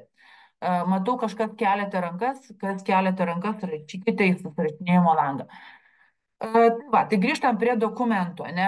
Užsienietiškiam dokumentam mažiau yra reikalavimų, svarbu, kad matytųsi, kad jūs tos pinigus išleidote. Dabar ten, kur jūs neturite dokumentų ir jūs neprivalote visų rinkti sąskaitų dvasininko pietums, ne, tarkime, va čia jau būtų dvasininko išlaikymas. Todėl jis nėra tas tikrasis darbuotojas, bet va šiuo atveju tai yra turbūt vienintelis atvejis apskaitoje, ne, kur mes galim be dokumentų tiesiog jam duoti kažkokią sumą išlaikymui. Galima pervesti banko pavedimo, ne dvasininko išlaikymui. Šiuo atveju yra ne patarnautojo išlaikymui, dvasininko išlaikymui, ne. Ir tai gali būti tiek grinais, tiek pavedimu. Gali būti tai ir skirtingos sumos, turbūt skirtingais mėnesiais, ne, jeigu jūs ten, na, kažkokiam maistui turbūt išleidžia kažkokią stabilią galbūt sumą, bet iš principo galėtų būti ir skirtinga suma, jeigu, tarkime, kažkokiais tai mėnesiais ten nusipirko striukę, ar ten batus, ar dar kažką, ne, jau čia dokumentų rinkti nereikia. Tiesiog bus suma dvasininko išlaikymų. Bet jeigu tas dvasininkas perka kurą, tarkime, ten automobiliui, ne, tai rinkite čekius ir tada jokių problemų nebus. Jeigu nerinks čekių, nu tai tada turbūt bus irgi dvasininkų išlaikymų. Tai va, tai aš nežinau, nėra tokių sumų parašyta, už kiek tas dvasininkas per mėnesį turi pragyventi. Jeigu paimti minimalų darbo užmokestį, ne, kur pasauliečiai gyvena, tai paprastai nuo minimalios algos ten į rankas gaunasi ten turbūt 700 su trupučiu algos, ne, tai jau čia turbūt minimumas yra. Na, nebent geri žmonės ten atneša, jeigu tai yra kaimo vietovėje, tarkim, ta bendruomenė, galbūt atneša, nežinau, maisto produktais remia. Bet iš principo, aš sakyčiau, visai logiška suma dvasininkui būtų ir 2000 per mėnesį išmokėti, jeigu ten kokybišką maistą valgo ir vaistus perka, ir rūbus perka. Jeigu vyksta į keliones, pavyzdžiui, ten į Italiją, tarkime, į Vatikaną važiuoja, tai tada jau bus biletas ir čia nereikia kaip išlaikymų, tiesiog biletą priseksit prie apskaitos duomenų. Ar banko ir kasos likutis turi būti parodytas kaip paramos likutis? Dažniausiai taip, nes nu, nebūtinai gal čia tik tai bus parama, gali būti ir aukos likusios, ne? Vat jūs banko pavedimais gavote aukas arba grinais gavote aukas. Tai gali būti tas likutis didesnis, bet paramos lėšų mažiau, tai čia nebūtinai bus lygų centas į centą, bet iš principo gali ir sutapti, taip. Bet aš manau, kad aukų bus daugiau vis tiek negu paramos. Tai didžioji dalis turbūt, kad likutis bus didesnis bankė ir kasoj, negu kad paramos, tarkim, nepanaudotos paramos likutis. Dar kalbant apie paramą, per 3 metus mes ją turim panaudoti, taip kad tiesiog tvarkingai, kaip sakiau, reikia išlaidų dokumentus rinkti, nes būna kartais buhalteris sako, aš negaliu parodyti išlaidų, nes nėra išlaidas patvirtinančių dokumentų. Ir čia vat irgi ir kiek mačiau apskaitos, tarkim, sutvarkytos, kažkodėl nerenkami yra išlaidų patvirtinantis dokumentai. Tai aišku, sudėtinga už praeitą laikotarpį dabar yra surinkti, bet mano patarimas būtų jau po šito mūsų susitikimo, kad jau labai aiškiai, kur gaunate dokumentus, jūs ir pradėtumėte surinkti. Na, ir pradėtumėte rinkti. Gerai. Taip ir ponios Ingridos komentaras. Čia tik mano komentaras. Praėjusiais metais parapijos klebonas grįžęs iš metinio susirinkimo pasakė, kad gautas nurodymas įdarbinti visus parapijos žmonės. Zakristijoną, vargonininką, valytoją, buhalterę. Nuo 23 birželio nėra nei vieno neįdarbinto. Man keista klausyti, kad gali būti neįdarbinti, o gal čia tik mūsų viskupijoje tokia tvarka. Labai norėčiau seminaro apie darbuotojus, darbo laiką, atlyginimus, nes tikrai specifinės sritis su darbo laiku ir atostogom. Labai ačiū, ponia Ingrida, už jūsų pasiūlymą ir man šiandien irgi susidaro toks įspūdis, kad čia yra netgi vos nedar sudėtingesnė ir rizikingesnė situacija yra su darbuotojais, negu kad šiandien mes susitikom, bet aš manau, tikrai suorganizuosim dar vieną susitikimą. Bet atsakant į jūsų komentarą, aš noriu pasakyti labai paprastą dalyką. Jeigu žmogus nori dirbti neatlygintinai, pavyzdžiui, ir tas zakristijonas, ir tas buhalteris, ką reikia padaryti tradiciniai religiniai bendruomeniai? Surašyti savanoriško darbo sutartį. Pavyzdžiui, aš pati kaip auditorė savanoriškais pagrindais padedu vienai tradiciniai religiniai bendruomeniai kariauti, gal ne tas žodis būtų, o tiesiog dalyvauju, reiškia, atstovauju tikrinime su finansinių nusikaltimų tyrimo tarnyba. Tai kad aš būčiau ten legalus, reiškia, atstovas, mes susirašėme savanoriško darbo sutartį. Tai reiškia, kad aš nuėjus į šitą instituciją, aš galiu drąsiai žiūrėti ir aš sakau, man pinigų užtenka iš mano veiklos. Aš čia noriu padaryti gerą darbą ir aš manau, kad man atlygins tas, kas turi atlyginti. Ne? Tai šioje vietoje tikrai, jeigu jūsų viskupija yra toks nurodymas, tai jūs ir turite laikyti savo jų vadovybės nurodymo, bet yra galimybė turėti savanorišką darbą ir kaip tik nuo Liepos, man atrodo, nauja redakcija yra perrašyta savanoriško darbo įstatymas, kuriame ir yra dabar atskirta trumpalaikė savanoriška veikla, ilgalaikė savanoriška veikla. Netgi ten ir dienpinigiai dabar yra numatyti, taip kad tikrai dienpinigiai vykstant į komandiruotis. Tai šiuo atveju tikrai yra alternatyvos. Bet jeigu jūs manote, kad pas jūs taip reikia, tai tada taip. Tai tikrai yra tos galimybės, bet aš matau, kad dar kai kurie klebonai dėl blogos padėties kažkokį ten pavedimą parašo, ne, ir žmogui ten kokį 10 eurų perveda. Aš sakau, nedarykit tokių dalykų, nes tai yra jau iš karto laikoma greičiausiai darbo užmokesčiu ir jeigu jau žmogus jums patarnauja, arba jau grinais atsiskaitot, kai niekas nemato, arba jau kažkaip kitaip.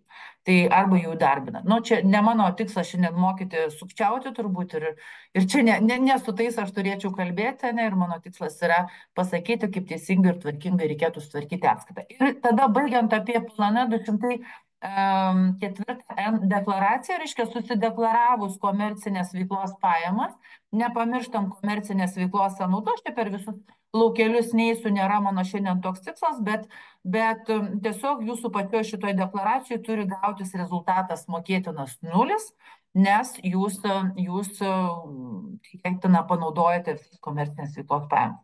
Jeigu jau nepanaudojate, tada jau per 2 metus turėtumėte panaudoti. Tai mano laikas, šiandien mūsų susitikimo laikas išseko. Norėčiau jūsų trumpo atgalinio ryšio, kas esat ne buhalteriai.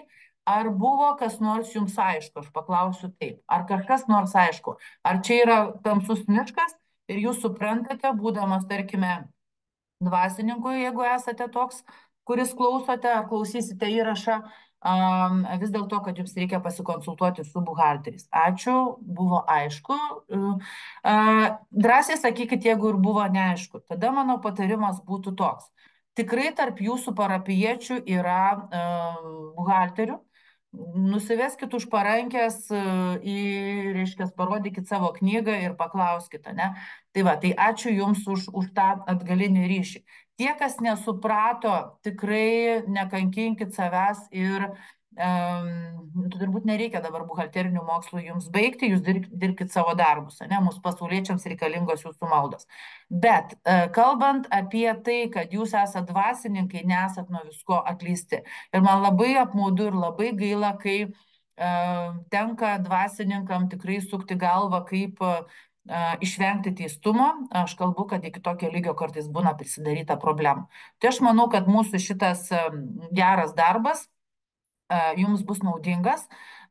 Jeigu manysite, kad norite dar pasikonsultuoti asmeniškai, matote ekrane mano elektroninio pašto adresą.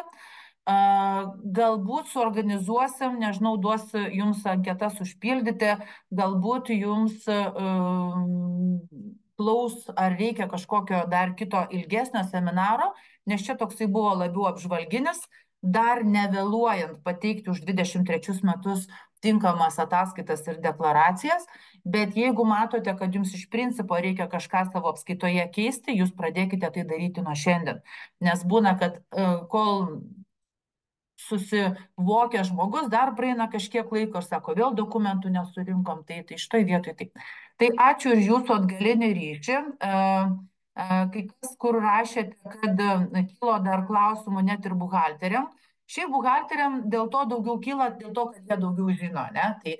Tai kuo mažiau žinai, tuo mažiau skauda galva, tą aš irgi matau. Ir kartais man, kai konsultuoju būtinai dvasininkus ir įmonių vadovus, sako, aš net nesusimašiau apie tai, sakau, žinokit, man už jūs baisu, sako, jums visai nieko.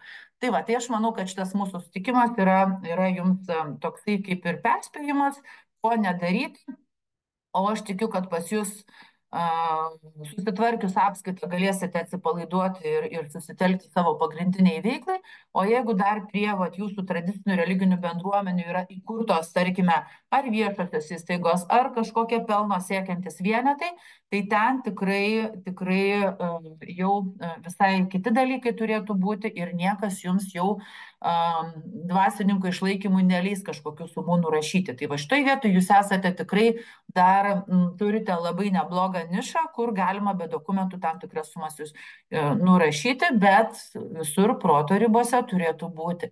Nu, nežinau, gal kai kas gyvena ir už kokį 10 000 eurų, tarkime, dvasininkų išlaikymui tokią sumą. Bet jeigu jau galite surinkti dokumentą, aš jūsų vietoj tikrai rinkčiau dokumentus. Tai dar kartą ačiū už jūsų atgalinį ryšį, tikrai malonu buvo bent jau virtualiai pasimatyti. Rašykite, kai gausite anketą, kokiu jūs norėtumėt galbūt susitikimo, ar gyvai, galbūt skirtingose miestuose, dažniausiai Vilniuje, Kaune, Klaipėdoje, ar tai vis dėlto bus ir nuotoliniai mokymai, kuriuos mes galbūt praplėsime šiek tiek. Pasitarsiu su kolegom, kaip greitai mes padarysime dėl darbo užmokesčio, dėl patarnautojų išlaikymo ir manau, kad dar atskirą tokį turėtumėm padaryti. Ačiū kolegos už jūsų prisijungimą šiandieninę. Linkiu gražios likusios dienos ir gražus artėjančių savaitgalio. Viso gero ir tikiuosi iki kitų susitikimų.